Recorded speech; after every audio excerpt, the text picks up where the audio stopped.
friends, welcome to Sanjay Study Circle. Today நம்ம February 7 and 8 ஓட current affairs தான் பார்க்க போறோம். அதுக்கு முன்னாடி தினமும் ஒரு திருக்குறள் இன்னும் டைட்டில்ல நட்பு என்னும் அதிகாரத்தில் இருக்க ஒரு திருக்குறள் பார்க்கலாம். நவில்தோறும் நூல் நயம் போலும் பயில்தோறும் பண்புடையாளர் தொடர்பு. இதற்கான பொருள், நல்ல நூல்கள் படிக்க படிக்க இன்பம் தருவது போல பண்புடையவர் நட்பு பழக பழக இன்பம் தரும். நெக்ஸ்ட் டுடே ஃபர்ஸ்ட் நியூஸ் பார்க்கலாம். ஸ்பெயினின் எடிபன் நிறுவனம் தமிழகத்தில் ரூபாய் 540 கோடி முதலீடு. முதல்வர் ஸ்டாலின் ஸ்பெயின் நாட்டின் தொழில்துறை ஜாம்பான்களான கெஸ்டாம், டால்கோ, எடிபன் ஆகிய நிறுவனங்களின் உயர் நிர்வாகிகளுடன் ஆக்கப்பூர்வமான பேச்சுவார்த்தை மேற்கொண்டிருக்காரு. இதனால் ஸ்பெயினை சேர்ந்த எடிபன் நிறுவனம் தமிழகத்தில் ரூபாய் 540 கோடி முதலீடு செய்வதற்கான ஒப்பந்தம் மேற்கொள்ளலான்னு இருக்காங்க. நெக்ஸ்ட் நியூஸ் பார்க்கலாம்.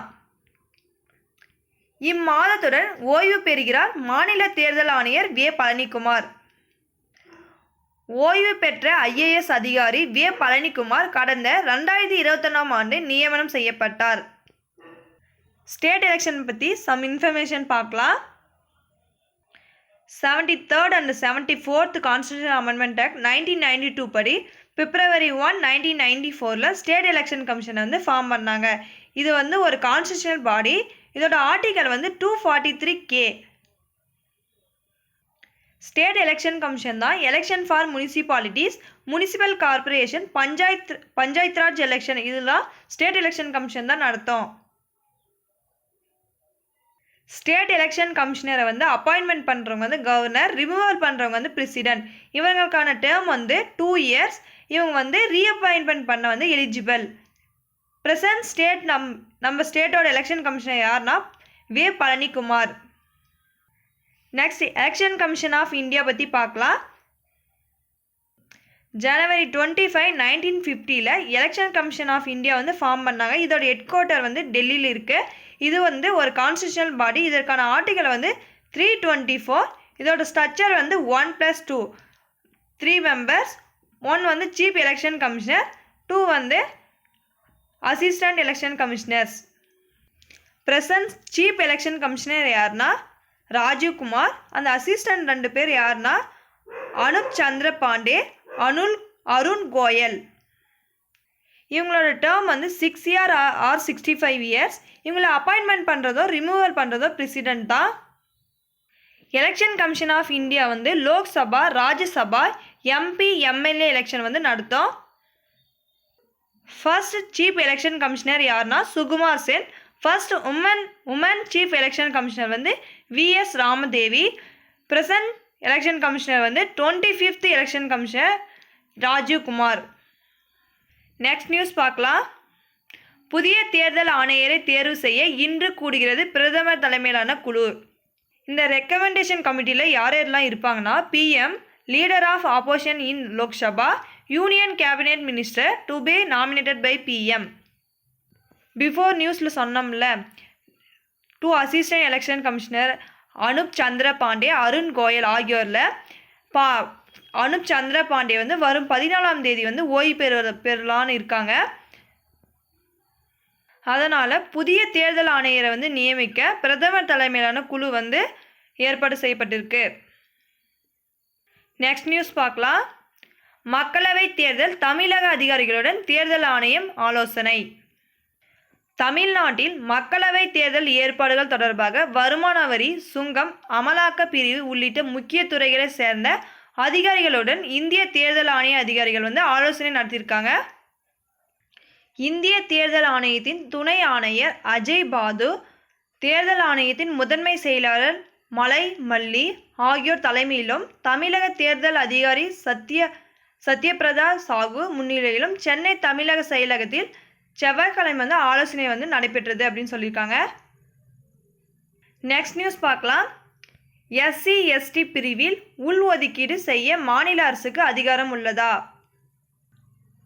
ஆர்டிகல் 341 என்ன சொல்லுதுன்னா SC ஷெட்யூல் கேஸ்டுக்கான ரிசர்வேஷன் சொல்லுது. ஆர்டிகல் 342 ST ஷெட்யூல் ட்ரைப்ஸ்க்கான ரிசர்வேஷன் பற்றி சொல்லுது. மத்திய அரசு உயர்கல்வி நிறுவனங்களில் SC பிரிவினருக்கு 22.5% இடஒதுக்கீடும் ST பிரிவினருக்கு 7.5% இடஒதுக்கீடு வழங்கப்படுகிறது. அதுபோல் அரசு வேலைவாய்ப்புகளும் இடஒதுக்கீடு நடைமுறைப்படுத்தப்படுகிறது.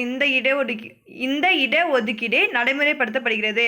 பஞ்சாப்லையும் ஹரியானா மாநிலங்களிலும் எஸ்டி மக்கள் தொகை வந்து இல்லை அப்படின்னு சொல்லியிருக்காங்க. டுடேக்கான கொஷின் பார்க்கலாம். ஃபர்ஸ்ட் கொஷின், ஸ்டேட் எலெக்ஷன் கமிஷனுக்கான ஆர்டிகல் என்ன? செகண்ட் கொஷின், இந்திய தேர்தல் ஆணையரை நியமனம் செய்பவர் யார்? தேர்ட் கொஷின், எந்த 2 மாநிலங்களில் எஸ்டி மக்கள் தொகை இல்லை? நெக்ஸ்ட் நியூஸ் பார்க்கலாம். உத்தரகாண்ட் பேரவையில் பொது சிவில் சட்ட மசோதா தாக்கல். யூனிஃபார்ம் சிவில் கோட்டுக்கான ஆர்டிகல் வந்து ஆர்டிகல் 44. இந்த பொது சிவில் சட்டம் வந்து அனைத்து மதத்தினருக்கும் ஒரே சட்டம் அப்படின்னு சொல்லுது. இந்த சட்டத்தோட முக்கியமான அம்சம் என்னன்னா, பலதார திருமணத்துக்கு தடை, மறுமணம், விவாகரத்து குறித்த பொது விதிகளே மசோதா கொண்டுள்ளது அப்படின்னு சொல்லியிருக்காங்க. திருமணங்களை போன்றே லிவ்-இன் உறவில் இருக்க விரும்புவோரும் அரசிடம் பதிவு செய்து கொள்வது கட்டாயம் அப்படின்னு சொல்லியிருக்காங்க. லிவ்-இன் உறவில் இருக்க விரும்புவோர் 18 வயதுக்குள் இருக்கக்கூடாது. அதில் யாரேனும் ஒருவர் 21 வயதுக்கு உட்பட்டு இருந்தால் அவர்களின் பெற்றோர் வந்து அல்லது காப்பாளர் வந்து பதிவாளராக தகவல் தெரிவிக்க வேண்டும் அப்படின்னு சொல்லியிருக்காங்க. நெக்ஸ்ட் நியூஸ் பார்க்கலாம். தமிழகத்தில் நாளை குடற்புழு நீக்க முகாம். 2.69 கோடி பேருக்கு மாத்திரைகள் வழங்க இலக்கு. தேசிய குடற்புழு நீக்க நாள் வந்து ஆண்டுதோறும் 2 முறை வந்து கடைபிடிக்கிறாங்க. அந்த 2 days எப்போனா பிப்ரவரி 10, ஆகஸ்ட் 10. 19 வயது வரை உள்ள குழந்தைகள், வளரினம் பருவத்தினர், 20 to 30 வயது வரை உள்ள பெண்கள் என மொத்தம் 2.69 கோடி பேருக்கு குடற்புழு நீக்க மாத்திரை வந்து வழங்க பொது சுகாதாரத்துறை வந்து முடிவு செய்திருக்காங்க. விடுபட்டோருக்கு வந்து பிப்ரவரி 16ஆம் தேதி வந்து சிறப்பு முகாம் நடைபெறும் அப்படின்னு சொல்லியிருக்காங்க. குடற்புழு நீக்க மாத்திரையோட நேம் என்னன்னா அல்பென்டாசோல். ஃபோர்த் கொஷின் பார்க்கலாம். தேசிய குடற்புழு நீக்க நாள் ஆண்டுதோறும் எத்தனை முறை எந்த 2 நாள்களில் கடைபிடிக்கப்படுகிறது? நெக்ஸ்ட் எஸ்டர்டேக்கான கொஷினுக்கான ஆன்சர் பார்க்கலாம்.